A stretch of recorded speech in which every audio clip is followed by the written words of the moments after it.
ಬಂತ ನಮ್ಮ ಕೈಯ ಹಿಡಿಯುತ್ತ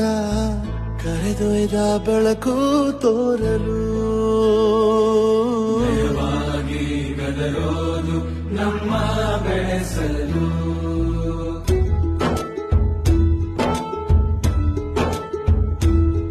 ಭಾಷೆ ಅಮೃತ ಕುಡಿಸೋ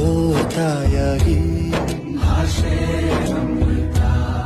ಕುಡಿಸೋ ತಾಯಾಗಿ ಭವಿಷ್ಯ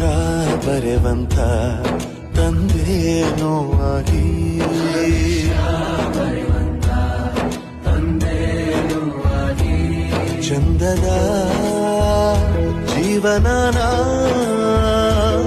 ನೀಡಿರೋ ಗುರುಗಳು ನಮ್ಮ ಗುರುಗಳು